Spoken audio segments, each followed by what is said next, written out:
আমরা সাপুরের দ্বীপে যেতে চাচ্ছিলাম আর কি।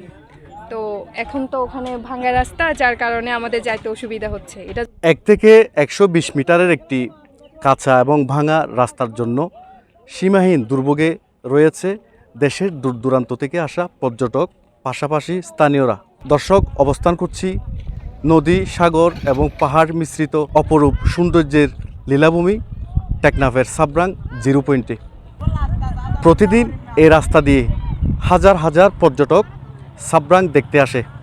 পাশাপাশি সাবরাং পেরিয়ে সাপুরের দ্বীপ যেটিতে যাওয়া আসা করে, কিন্তু এই সামান্য রাস্তার কারণে তারা সাপুরের দ্বীপ যেতে না পেরে উল্টো চলে যেতে বাধ্য হয়। আমরা স্থানীয় এবং পর্যটকদের সাথে কথা বলে সেই দুর্ভোগের চিত্র তুলে ধরার চেষ্টা করব। আমরা সাপুরের দ্বীপে যেতে চাচ্ছিলাম আর কি। তো এখন তো ওখানে ভাঙা রাস্তা, যার কারণে আমাদের যাইতে অসুবিধা হচ্ছে। এটা যদি একটু পাকা করে দিত তাইলে আমাদের সুবিধা হতো।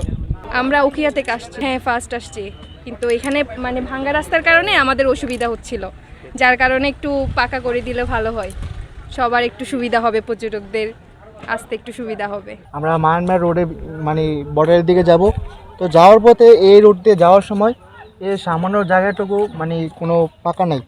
এদিকে হচ্ছে যে প্রচুর কাদা হয়, আর বৃষ্টি হলে তো এখানে প্রচুর পিচ্ছিল হয়, যার কারণে এখানে যদি কাঁচা রোড দেওয়া হয় বা এই রোডটা যদি সংশোধন করা হয় তাহলে আমাদের পর্যটক জন্য অনেক ভালো হবে আর কি। স্থানীয়রা কষ্ট পাচ্ছে, তার পাশাপাশি যারা আমাদের সাবরাঙে পর্যটক হিসেবে বাইরে থেকে আসে তারাও কি দিন দিন এইটার কারণে দুর্ভোগে হচ্ছে। আর এদিক থেকে আপনার ওইদিকে না যেতে না পেরে এরা আবার চলে যাচ্ছে বারবার প্রতিনিয়ত। তো আমরা সরকারের কাছে চাই যে 100 মিটার রাস্তায় এটা যদি মেরামত করা হয় তাহলে এলাকাবাসীর পাশাপাশি যারা পর্যটক আসে সাবরাংকে উপভোগ করার জন্য তারাও তাদের কষ্ট লাঘব হবে এবং একটা পর্যটক বান্ধব সাবরাং হিসেবে গড়ে উঠবে।